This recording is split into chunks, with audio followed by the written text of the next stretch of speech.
क्या आपने कभी सोचा है कि जिस परमात्मा को वेद पूर्ण कहते हैं, जिसे उपनिषद सर्वव्यापी कहते हैं, उसे गोकुल की एक छोटी सी मटकी में छिपे माखन की आवश्यकता क्यों पड़ी?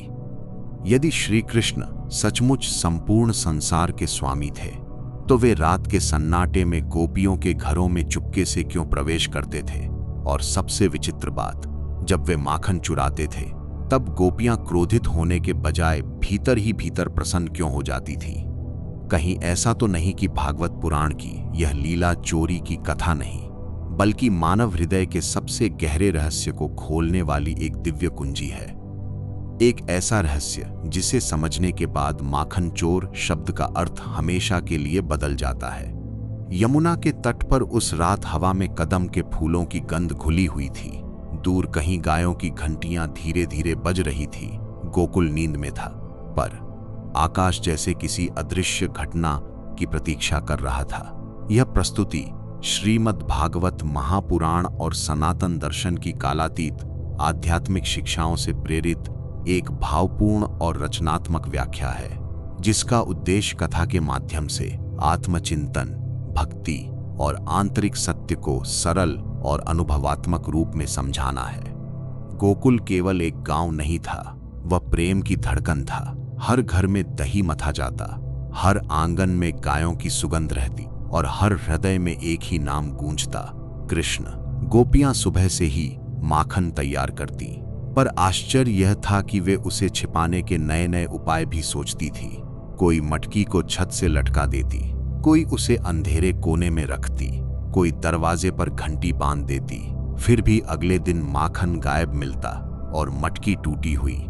एक भोर जब आकाश में हल्की केसरिया रेखाएं उभर रही थी, नंदग्राम की एक गली में कुछ बालकों की धीमी हंसी सुनाई दी। सबसे आगे वही नन्हा श्याम, आंखों में चमक, होठों पर मुस्कान और चाल में ऐसी नटखट निश्चिंतता मानो पूरा ब्रह्मांड उसका खेल हो। उसके पीछे सुदामा, श्रीदामा और अन्य मित्र वे एक घर की दीवार के पास रुके। कृष्ण ने ऊपर लटकी मटकी की ओर देखा। एक क्षण के लिए सब शांत हो गए। फिर बालकों ने एक दूसरे के कंधों पर चढ़ना शुरू किया। सबसे ऊपर कृष्ण पहुंचे। उनकी उंगलियां मटकी को छूते ही जैसे भीतर छिपा रहस्य जाग उठा। ठक, मटकी टूट गई। सफेद माखन की धार नीचे गिरी। बालकों की हंसी गूंज उठी। कृष्ण ने हथेली में माखन लिया, थोड़ा स्वयं खाया, फिर पास बैठे एक बंदर की ओर बढ़ा दिया। बंदर ने चौंककर उसे लिया और कृष्ण खिलखिला उठे। यह दृश्य साधारण नहीं था। जो संसार को अन्न देता है, वह स्वयं माखन बांट रहा था। तभी घर की गोपी भीतर आई। उसने टूटी मटकी देखी, फर्श पर बिखरा माखन देखा और बीच में खड़े कृष्ण को देखा, जिनके गालों पर सफेद माखन लगा था। उसने कठोर स्वर में कहा, कन्हैया, फिर तुम? कृष्ण ने बड़ी मासूमियत से आंखें फैलाकर उत्तर दिया, मैं तो इन्हें रोकने आया था। बालक हंसी दबाने लगे। गोपी क्रोध दिखाना चाहती थी, पर उसके होंठ कांप गए। वह जानती थी कि यह बालक उसके घर से माखन नहीं, उसका मन ले जाता है। उस दिन कई गोपियां एक साथ यशोदा के घर पहुंची। मैया, तुम्हारा लाल हमारे घरों में घुस जाता है, मटकी फोड़ देता है, माखन खा जाता है और बंदरों को भी खिला देता है। यशोदा ने कृष्ण की ओर देखा। वह चुपचाप खड़ा था, पर आंखों में शरारत की चमक अब भी थी। क्या यह सच है? यशोदा ने पूछा। कृष्ण ने धीरे से सिर झुका लिया। यशोदा ने उसे पकड़कर डांटना चाहा, पर जैसे ही उसने बालक के चेहरे को पास से देखा, उसका कठोर भाव पिघल गया।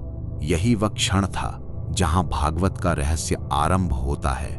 प्रश्न यह नहीं था कि कृष्ण माखन क्यों चुराते थे, प्रश्न यह था कि वे माखन ही क्यों चुनते थे। दूध क्यों नहीं, दही क्यों नहीं? भागवत की परंपरागत व्याख्या कहती है, दूध सामान्य मन के समान है, दही साधना के समान और मंथन उस आंतरिक प्रयास के समान जिसमें मनुष्य अपने भीतर उतरता है। उस मंथन से जो सबसे शुद्ध तत्व निकलता है, वही माखन है, अर्थात हृदय की निर्मलता, निष्कपट प्रेम और अहंकार से मुक्त भक्ति।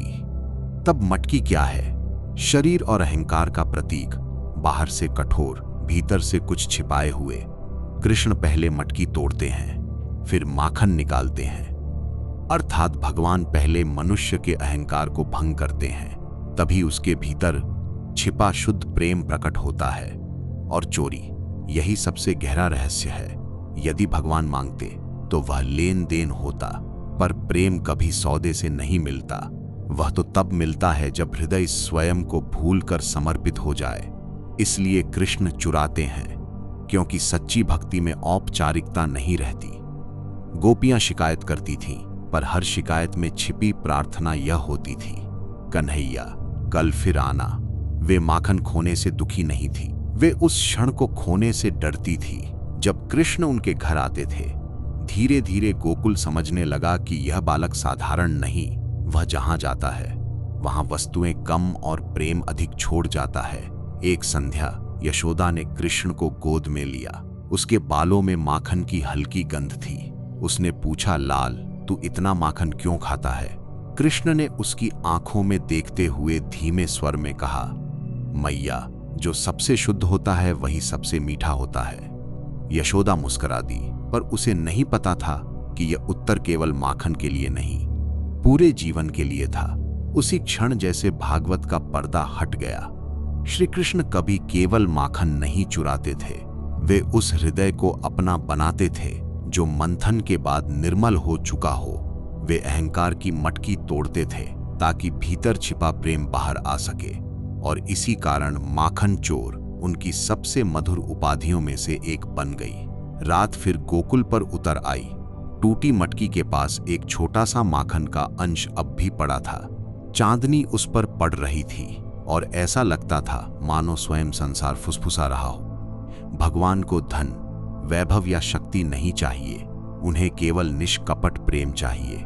इसलिए अगली बार जब आप श्री कृष्ण को माखन चोर कहें तो याद रखिए, वे आपके घर का माखन नहीं, आपके हृदय की निर्मलता खोज रहे हैं।